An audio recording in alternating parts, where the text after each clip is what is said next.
It takes a certain character to be an innovator. A pioneering spirit, to be bold, and to think outside the box. We need to accept failure if we want any kind of progress.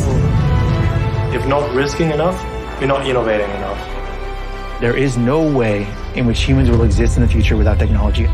Whether the 21st century ends well or badly will be influenced by how innovative we are. We've got to do it sustainably. If we don't, we will destroy the planet that we value so much. There's just no time for compromise. We have to think big. We have the power to use innovation to solve all the world's greatest problems. The world is at the dawn of a very exciting new era. Innovation means we can be part of the world.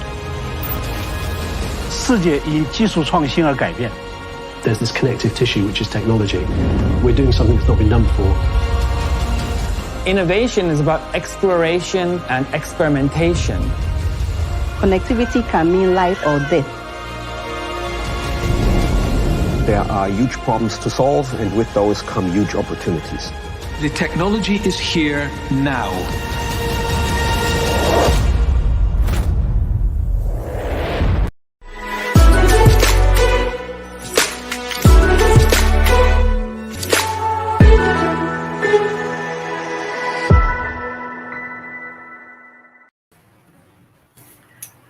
Ayan, so hi everyone.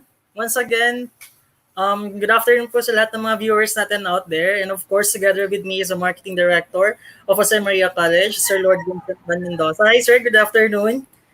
Good afternoon, Sir Ariel, and we would like to welcome everybody joining us in our another episode of EduTrends. Bakit wala akong voice?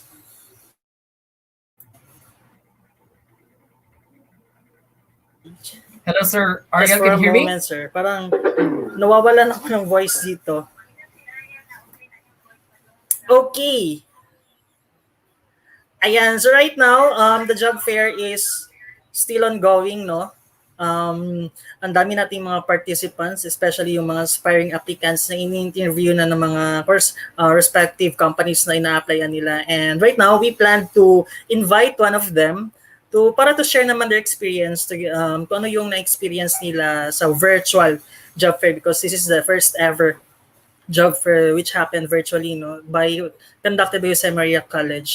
And luckily, na i-execute naman ng maayos ng school, and the event is still ongoing, and we are still inviting everyone, to all our viewers, na please na mag-apply na kayo kasi it is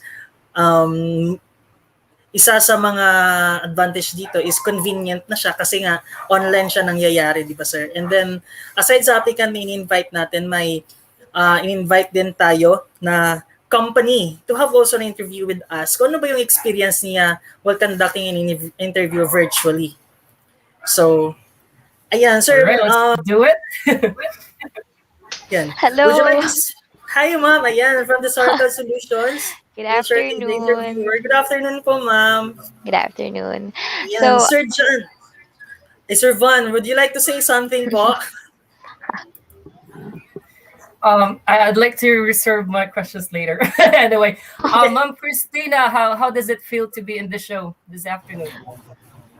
it's actually like it's okay since this is my first time actually to be included in this kind of setup. Pero like, yeah, it's exciting as well. So yeah, great experience for me.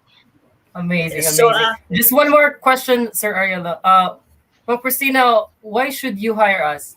Just kidding. It depends. Like, you have the qualification. Si Ma'am Christina po is one of the participating companies during the job fair. I see. Yan, siya po yung HR ng Sortal Solutions. And of course, together with us is Sir John Von Lester Lacorte, which is one of our applicants na nag-apply through job fair ng 𝗁𝗵𝗿𝗶𝗶 College. Hi, Sir John. How are you? How was the experience for? What do you feel right now, sir?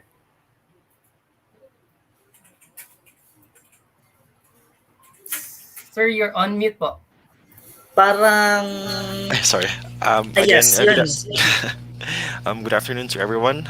Also to all the viewers out there. So for my experience, for me it is one of the best experience I ever had. For this one is also very convenient since it's a job offer at home, virtually, yes, and there are a lot of jobs offer to choose, and also um, the good thing here is also those staffs that I encountered are so accommodating. That's all. Yeah, nakaka-overwhelm naman. So thank you so much, sir. Actually, kasi nga yung job fair most likely nangyayari kasi in face-to-face setup, no? And then there's really a big difference kasi the job fairs is now happening virtually. So I would like to ask si Ma'am Christina from Saratel Solution. Ma'am, ano ba yung parang sigurong, let's say, the biggest impact, or let's say, what can you say, or the difference for between face-to-face job fair and the virtual job fair? Ano yung mas advantage sa inyo? Ano yung hindi advantage? Yung ganun man, what can you say?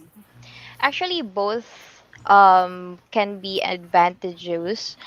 Since if in case na face-to-face, you can really see the personality of the person you're talking to.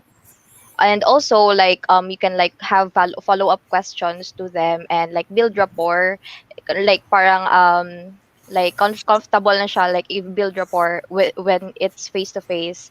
But if we're talking about like virtually, it's still fine, but there are issues wherein like the connection is not really stable, so it's really hard to hear the candidates sometimes.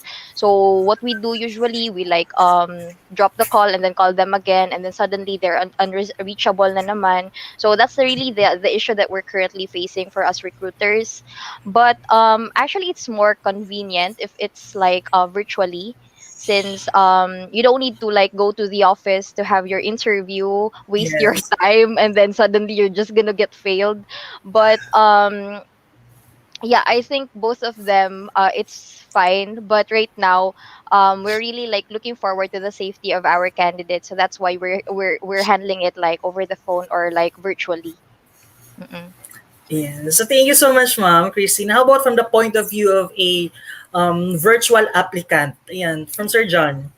Oh yes, actually this is my first time with regards to like this job offer. I'm actually BPO agent for 2 years now, and with regards to this one, ano siya, it's again same thing, very convenient siya, and then same sa sabi ni Ma'am, there are advantages and disadvantages. But also I agree with this kind of setup virtually because it's safer, and also nowadays we're have trouble with regards to pandemic, so I believe this one is the right setup to do with regards to job offers. Yes, thank you so much, sir. How about Sir Vincent? Sir. Yeah, I was having I've been having a good time listening to you guys. Sir John, Sir John, I just want to ask you, among the many company options that you can opt from, I'd like to know if you have found your ideal company. Oh yes, I do have.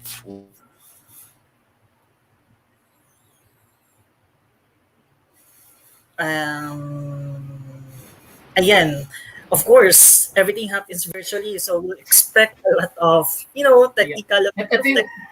Ito yung sabi ni Ma'am Christina kanina eh. Oh, yes. Kasi nga. I'm so sorry. Okay, Sir John. Yes. Going back, so sorry, what was the question again? Have you found your? Yep. Have you found your ideal company? Oh yes. Okay. Going back, so I do have one. It's the 𝗶𝗍 Solutions. Because I'm an IT graduate from 𝗁𝗵𝗿𝗶 College. Alumni po pala kayo, sir?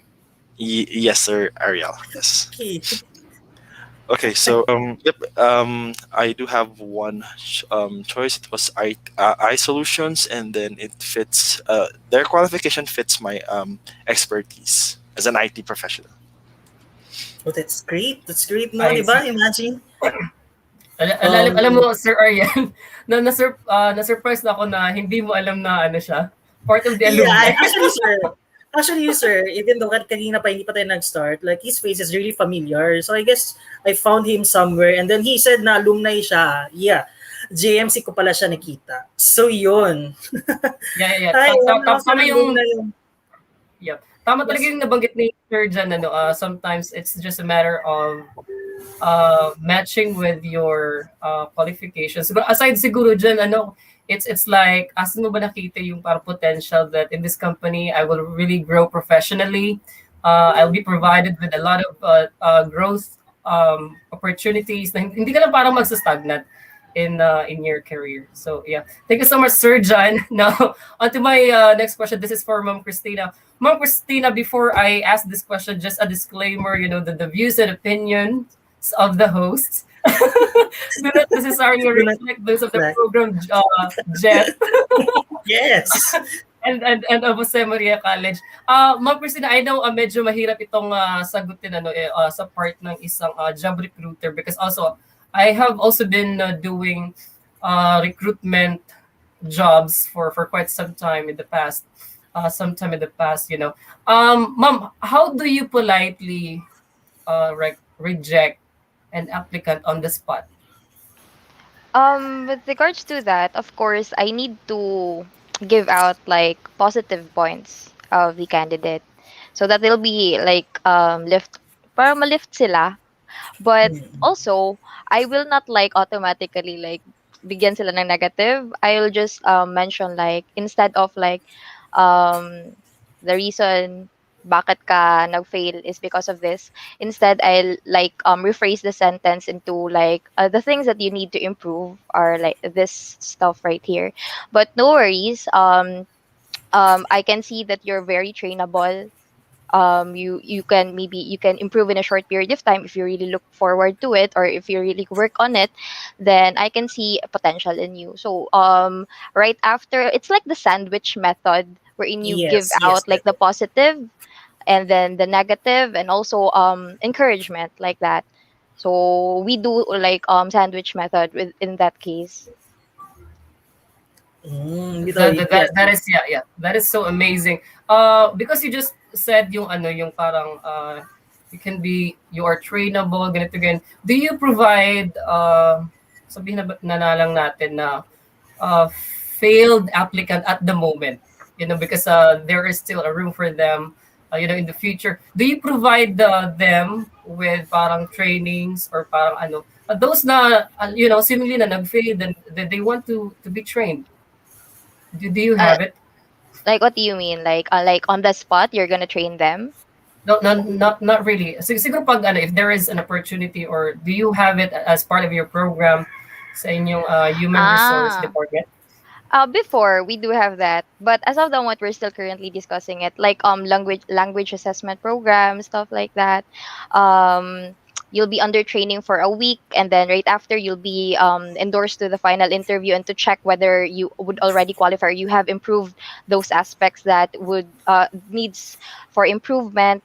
And then actually we have a lot of candidates who have successfully passed the final interview right after they have experienced the program. So I do really think it could really help the candidates build up their confidence and also improve on the stuff that they need to work on. Cool. Sir Ariel, just one last question again before I give it. Yes, sir. Go on. Yeah, Ma'am Christina, this is I do not know if this is being practiced like proactively in the Philippines, but abroad I have noticed that meron silang tinatawag na like happiness officer, because I believe aside sa compensation that makes us happy, the money and all that, I also believe na if we provide our employees with a happy atmosphere, parang they have more reasons to stay. Do you have that officer in your company, yung happiness officer, or if none, anong alternative, or do you provide activities na parang makakapagpa-happy sa mga employees po? So yeah, that's really a good question. So here in our company, so wow, advertisements. Anyway, here in our company, like we do offer that as well. However, it will be the HR team who is handling that kind of program. Here we have our monthly engagement. employee engagement, in which like every month we do have like a chance for the management and the employees to interact and engage. So we don't usually do that in a we usually do that in a like in an event in which like you don't need to work, you need to like let's have some fun. But we also give out like prizes, so that it's actually quite helpful for us as well. So since we would be able to know the side of the employees, if they are actually like if they are engaging, if they halata mo man if in case na nagka-participate talaga yung employee sa event nyo, ibig sabihin na you've done a good job in engaging with the management as well as the employees. Yeah, there you have it. You've done a great job, Ma'am Christina, and you are hired na po. Ayan, so actually, I don't have any question na kasi yun lang naman yung mga gusto kong malaman. The feelings toward the event. So, ano na lang siguro, I just want to share a bit of my experience kasi I really want to engage like interview, job interview, lahat ng mga klaseng interview. I'm really that kind of a person na, want to be asked. Kasi there was a time that I was interviewed by a certain company after I graduated from college.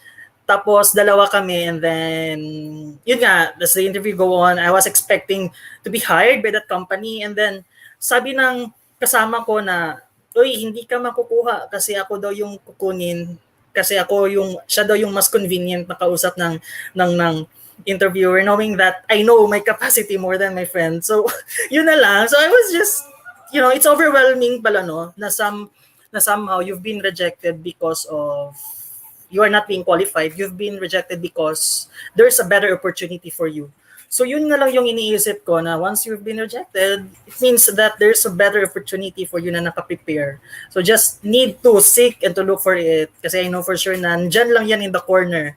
All you have to do is to persevere and to be determined na to grab that chance and opportunity talaga. And then someday you can say na, this is really for me. So yun, thank you so much. I guess wala na siguro kung tanong sa mga... Sir Ariel, isa lang siguro sa ating applicant na nag-join sa ating virtual yes, fair. Go. Usually tinatanong kasi ito usually at the end ng mga HR. Sir John, do you have any questions for us? Oh. Questions? I guess none. Okay, Sir John, bigyan kita ng tip ha ganito. Mag-a-agree si Ma'am Christina nito. When you are being asked, ladies and gentlemen, sa mga viewers namin, when you are asked by an interviewer if you have any questions para sa kanya, you really have to ask a question. I tell you why. Because it signals that you are really interested not only with the job that you're applying for, but also with the company. One of the questions that you can ask is, ito yung how much do you pay me? No. How much can you pay me? Ito yung ginatanong ko most of the time, Sir Ariel and Ma'am Christina. Tinatanong ko, ano ba yung like culture, or ano ba yung parang sort of ano bang term nun, Ma'am Christina? Ano ba yung culture na nandyan sa loob ng company? Yung para bang we want to discover, want to explore more of the yung mga opportunities or activities na nakapag-strike ng balance of life and work. Di ba Ma'am Christina? True. So siguro, sir, if given a chance to be asked by an interviewer, do you have any questions? Of course, sir. How much can you pay me, sir? That's my qualifications figure, Siguro ganun, syempre, wala nang paligoy-ligoy pa, di ba? Pero of course, ang dami naman natin pwedeng itanong. Ang dami nating, as we go along the process, malalaman natin lahat. And of course, if you have given a chance to ask any questions, well, feel free to ask. Kasi yun din naman yung gusto sa mga interviewer. Tama ba, ma'am? Yung parang iniinganyo nyo din yung mga applicant nyo na willing na mag-learn about your company aside sa may knowledge na sila. So parang isa din sa mga interviewer na gustong makita sa company na talagang willing sila na ma-learn yung world na papasukin nila sa isang kampanya. There you have it. So, and on that note, Sir Ariel, our viewers have questions for us. Go. May questions pala. So one of the reasons from Mar Manggonon, one of the reasons why we have an increase of unemployment, underemployment in the Philippines is on age criterion. What is your perspective on this? I would like to, of course, meron na tayong recruiter dito, si Ma'am Christina siya yung mga nag-interview. Ma'am, ano yung take nyo on this? With regards to that, I don't think we're allowed to discriminate like applicants based on their age, as well as especially like if pregnant yung candidate. And yeah, we're not allowed to discriminate with regards to that. So I think we actually still accept. We actually have a hire here who is already 40 years old, 38 years old. So they actually did a really good job in their tasks. So I don't think that it really matters. The age really matters. I don't think it really matters. So I think what really matters is how well can you do your job, since that's what we are paying you for. Yes, that's true. Kasi nga, according nga sa DevPsych, developmental psychology, as the person ages, he may sustain the learning he or she has in his adolescent or adulthood stage, but also he or she has the capability to learn new skills as she progresses in her life. So, talaga, age doesn't really matter in terms of mag-a-apply ka. As long as you do your job well, tama si Ma'am Christina naman talaga. So yun. How about si Sir John? Have you experienced such scenarios, sir, na you've been criticized according to your age or other than age, na parang you feel that it's kind of discriminatory? As for my experience, wala pa naman. Wala pa. Wala pa. But sana siya mag-faster sa any kind of in an employment world, kasi nga may labor code tayo, which is discrimination is highly prohibited. It is highly restricted. May labor code tayo because even the physically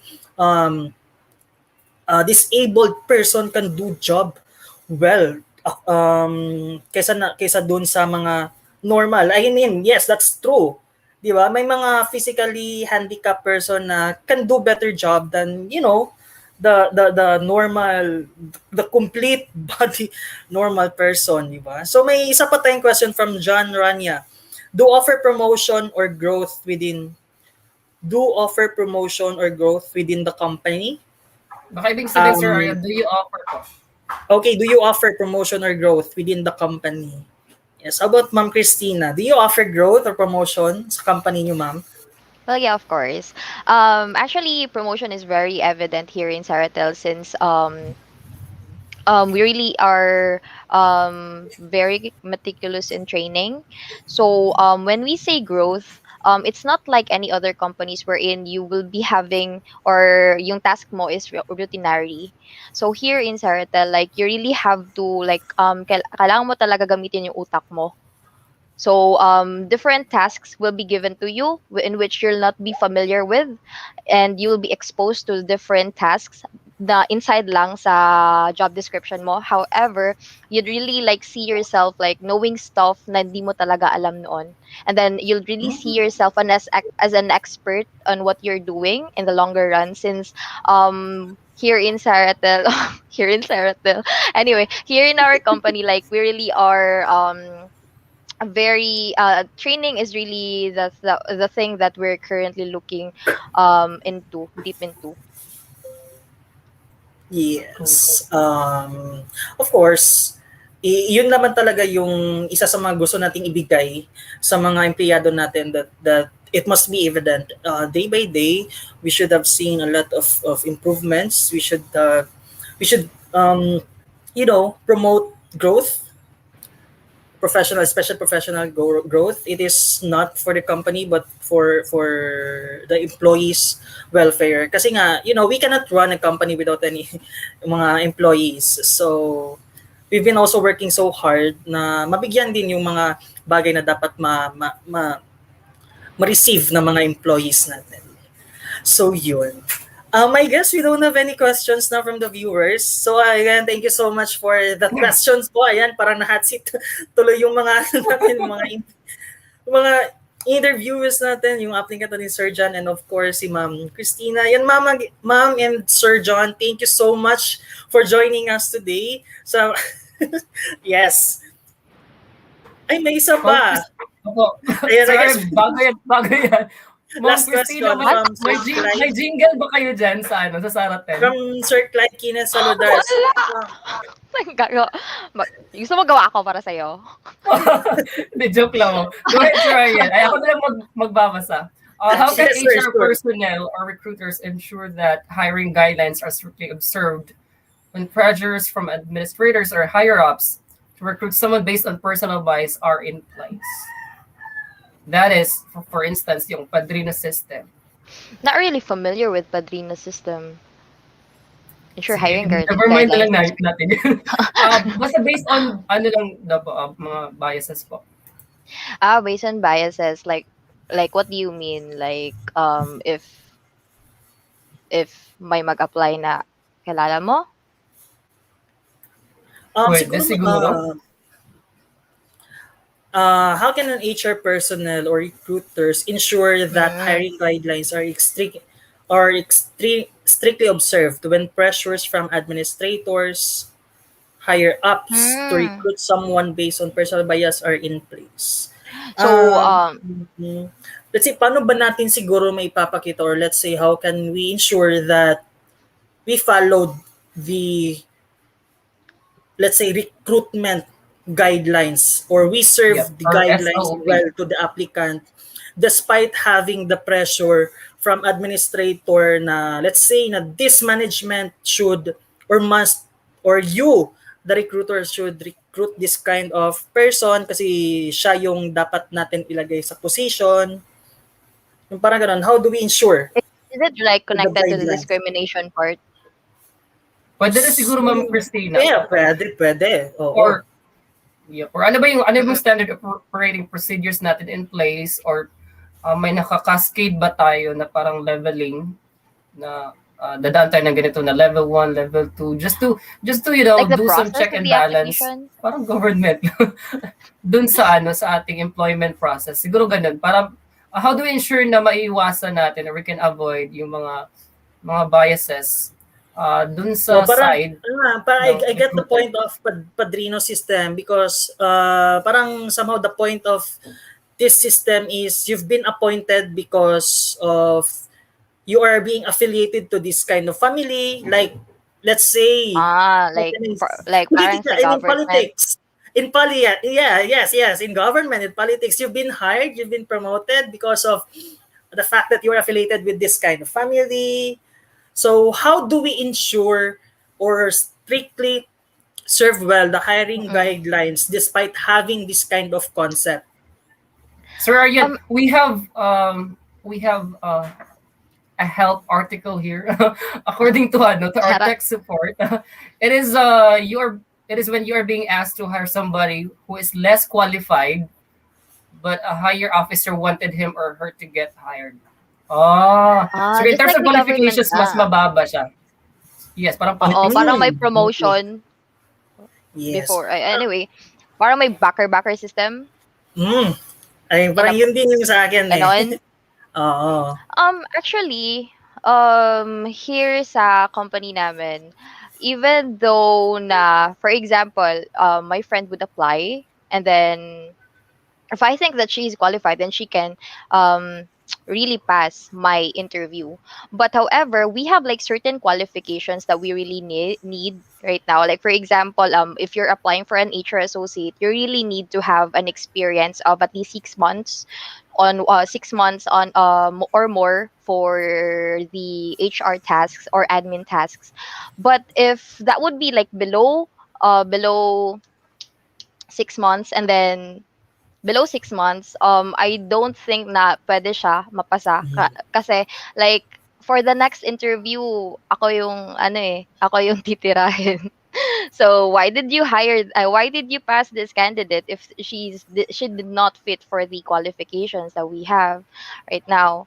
So what we really do, we really filter candidates who are, we do the pre-screening interview.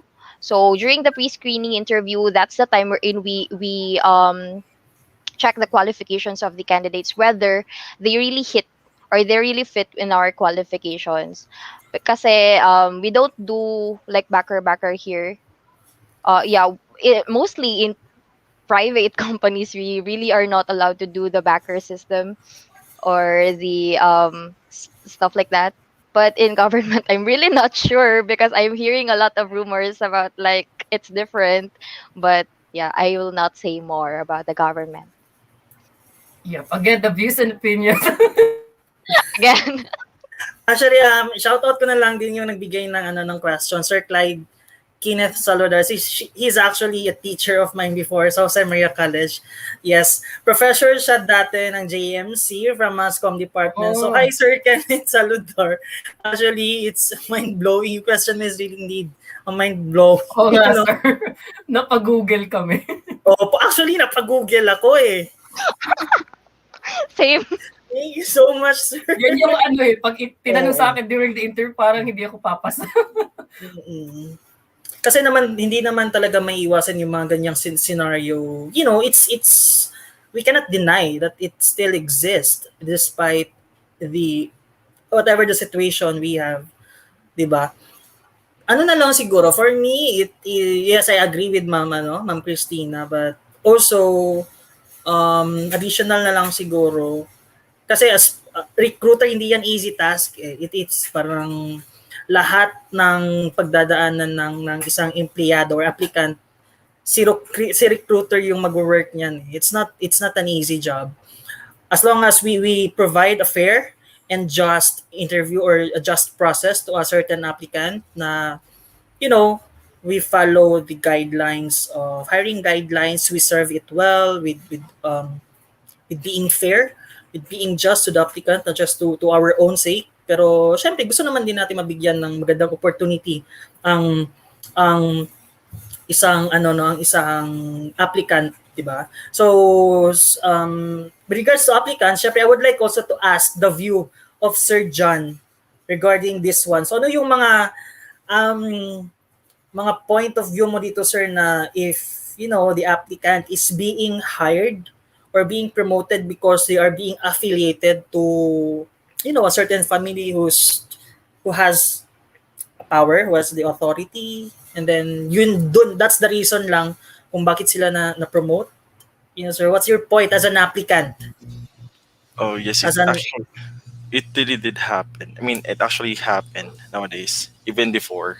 Based on my experience, I do have friends of mine who shared their experience with regards to this kind of system, padrino system, and then they got hired, even though they do not qualify with that or this kind of position.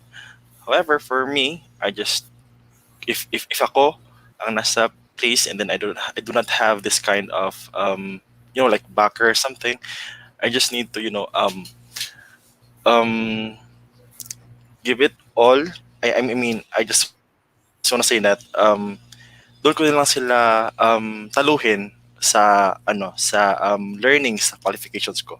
I mean sa resume, ganun. Because sabi ni Ma'am Christina, hindi lahat ng magi-interview is backer nila. So it might happen na first is sa initial interview is makapasa siya, but then sa final interview is hindi. So it might happen na ako yung makuha than those person who has this backer. Yun lang po. Ayan, so thank you. Yes, that's true. So thank you so much, Sir John. Yan, may isa pa tayong question.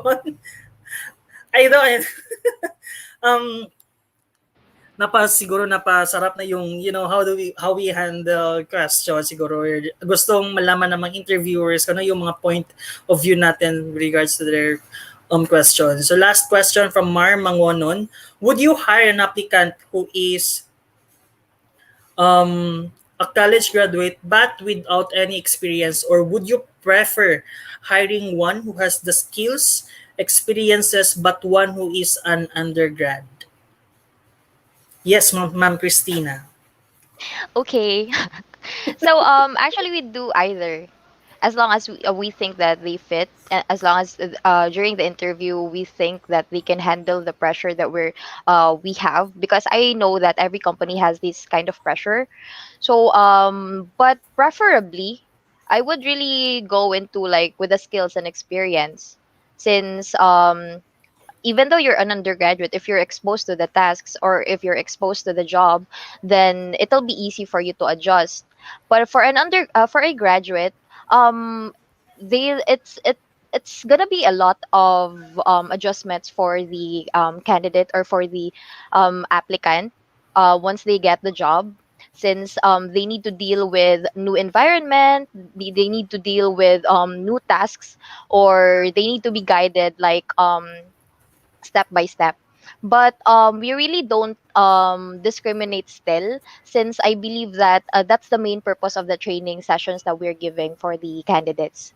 So when we say training, we really train them on how to do their job, on we really guide them as well, QA them as much as possible, so that in the longer run they'll be experts on what they do on the job that they have right now. Yes. Thank you so much, ma'am. For me, yes. Kasi ang dami namang mga skillful individual na yung sinasabi nga nila nga na may mga taong successful na without college degree, kahit hindi nga nakapagtapos ng high school. Pero we're not, promoting na pwede na kayo di mag-aral. Hindi naman kasi ganyan. Yeah. No shoe fits all. So, if you have the opportunity or the chance to, to send yourself to school, then grab it. Kasi the opportunity knocks twice, knocks once. Pero pag yan hindi na nag-knock, I bet you will be having a lot of difficulty kung paano yan i-grab ulit. So, once the opportunity knocks, grab it. Yes. So, ayan. I guess parang nakakaubos ng brain cells. Actually, yung plan natin, di ba, is just 10 to 15 minutes interview, pero I guess the viewers are, overwhelmed with with the session. So, once again, thank you so much. The last thing na lang siguro, the last question I want to ask for the both of our interviewees. So, what will be your advice to all job seekers during this time of pandemic? Let's start with Ma'am Christina, then Sir John. Ma'am Christina as point of view ng company, and then Sir John as an applicant. For me, like I have an applicant earlier, my first applicant. I wanted to share this. She was really like having a hard time and expressing herself. Is not really that confident. She said like this is like the first time she had an interview. So what I wanted to say, or what I wanted to let the applicants know, that it's okay. It's okay to feel nervous. It's okay, especially if it's your first time, because everyone like mag-start talaga tayo sa baba, or will really start from the very bottom. Even me, before I become an interviewer, I've had a series of interviews in which I got rejected. So don't let that discourage you from applying to your dream company, since that would really help you grow on how to improve yourself. Rejections are there to improve you, and rejections are there to like check yourself, like saan ka nagkulang, saan yung kailangan mo improve, and saan ka magaling. Kung saan ka magaling, you need to improve that as well. Pero you need to work harder on the things that you need improvement. So don't feel discouraged if you were rejected, and don't feel discouraged if in case now you've thought that I did bad in the interview, I don't want to have an interview anymore, I don't want to apply anymore, not yet, not now, I need to rest because I'm really discouraged. So I just wanted to like change your mindset into like if you for you to handle rejections, change your mindset into like thinking of it as an opportunity for you to improve. So that's it. Thank you. Yeah. Thank you so much, Ma'am Christina. And from Sir John. Yes, of course. Konti lang ito. So, for me, don't give up easily. If you're not confident enough sa first try mo sa interview, then take as much interview as you can so that the next time around, maging kampante ka na. And if you don't get it, of course, as per Sir Ariel kanina, there will be a better opportunity that is waiting for you. So, keep it up lang. Yes. Ayan. So, thank you sa inyong mga precious time, Sir John and Ma'am Christina. Kasi after this, babalik pa tayo sa job fair proper, di ba? So, Yes. once again, Ma'am Christina, thank you so much sa pag-join namin. And Sir John, thank you so much sa time nyo. I know naman, may kailangan pa kayong i-prepare for the job interview, di ba? So, ayan, Sir Lord, do you have anything to say before we close this session? Nothing much to say. I just want to say, to Mom Christina and Sir John, it's such an honor and, privilege to have you in our show. And, grabe, ang dami naming napulot today. Ang daming, bagong kaalaman. Yun lang. Ang masabi ko lang, Sir Ariel, is that if it's, tulad ng kanta ni, sino bang kumanta dun? If it's meant to be, it will be. Diba? Yeah. You will find the right company for you who will help you grow professionally, and not just professionally but also personally. Namahanap mo yung the one for you. Yes. Ayan. So thank you so much once again. So see you on our job fair proper. So ayan, balik naman tayo agad tayo sa Zoom. And again, we're inviting everyone, sa lahat ng mga viewers na gusto mag-apply, please don't hesitate to fill out the registration form posted on the comment section below. So yan, wag kayong mahiya.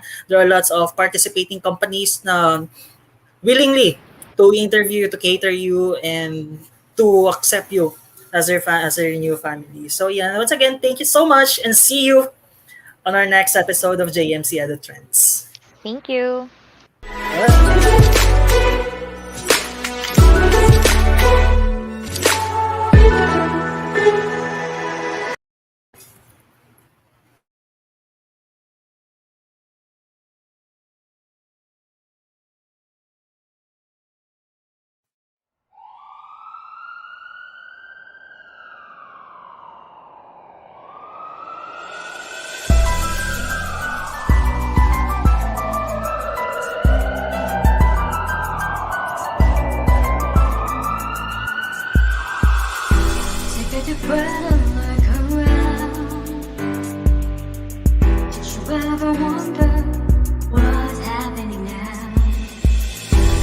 The world is falling apart.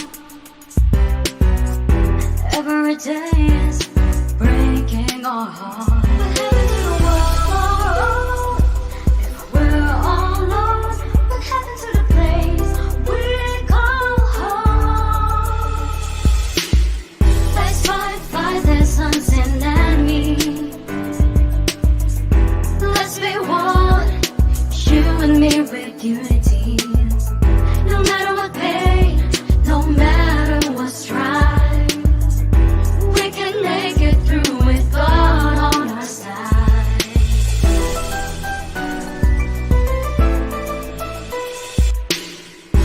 Some sort of battle we can win. Everyone will be beneath his wings.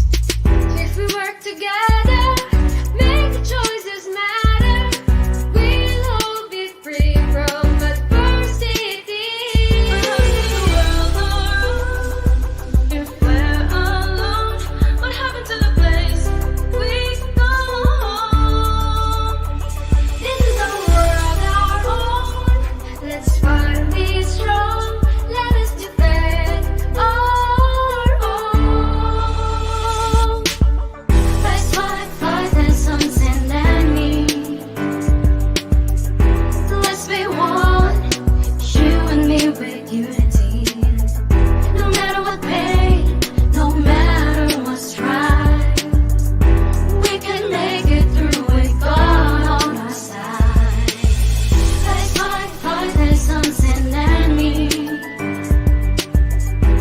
Let's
Enroll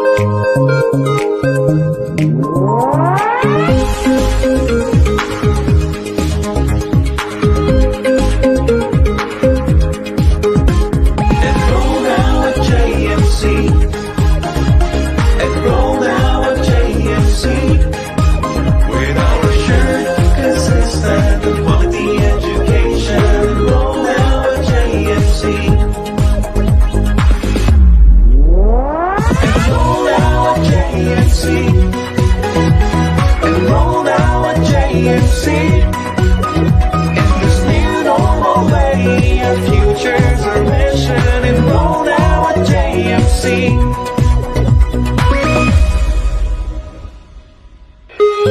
Are you looking for the best online education at the most affordable school fees?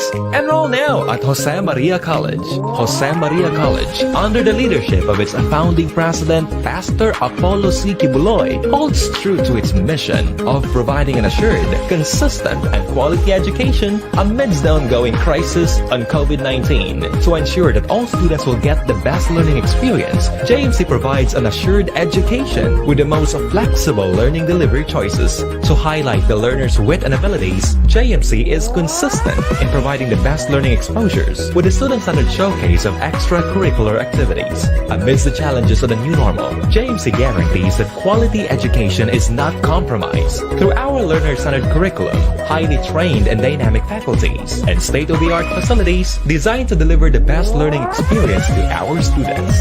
We are proud to say that JMC is fully equipped for new normal education. What are you waiting for? Enroll now! Scan the QR code on your screen for more details. Your future is our mission. Enroll now!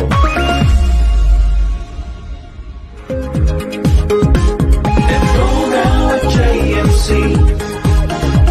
Enroll now at JMC. With our assured, consistent, and quality education. Enroll now at JMC. Enroll now at JMC.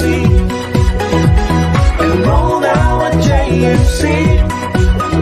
In this new normal way, our futures are mission. Enroll now at JMC.